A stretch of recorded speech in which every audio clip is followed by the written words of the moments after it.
my name is Jillian Carduse, and I'm an English and History major at Waldorf University. Last semester, I ended up down an internet rabbit hole about 2:30 a.m. and chose to continue that research for this project. The history of spies and espionage has always pulled the imagination and attention of the masses. The world of spies is cloaked in mystery and secrets, and many people romanticize it, in part thanks to the media representation that exists. This often leads to specific area of studies within the field being overlooked or misrepresented. One of these areas is how female spies have used textiles, specifically knitting, in their work throughout the years. The use of knitting in spycraft is known in fiction literature thanks to the devious Madame Defarge in Tale of Two Cities, but people do not know that it was also used historically.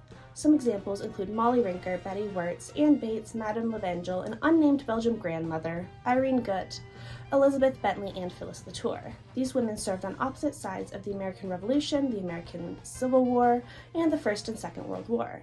Phyllis Latour in particular is a great example due to the articles and documents released after her death in 2023.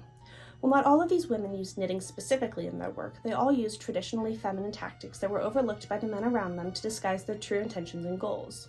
Those that used knitting specifically demonstrated how perfect the medium of knitting is for code. While in the past, many people considered knitting as something that is only done by grandmothers on the porch, researchers have begun to realize how many different ways knitting can be used. They have realized that knitting contains its own language and culture that, when applied to other areas, can increase their understanding and utility.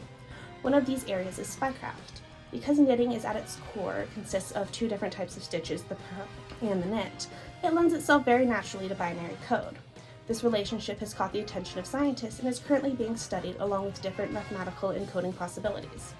The binary code can be expanded into more complicated codes according to the needs and desires of the knitter. The beauty of it is also in the simplicity.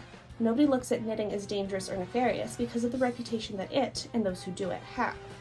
The history of women who use knitting, along with other types of textiles in their spycraft, both as the method of conveying classified information and as a disguise to distract those who would stop them, deserves to be studied along with the implications and areas for growth that exist due to the nature of knitting and the correlations that exist to other crafts and fields of interest which have been overlooked until very recently.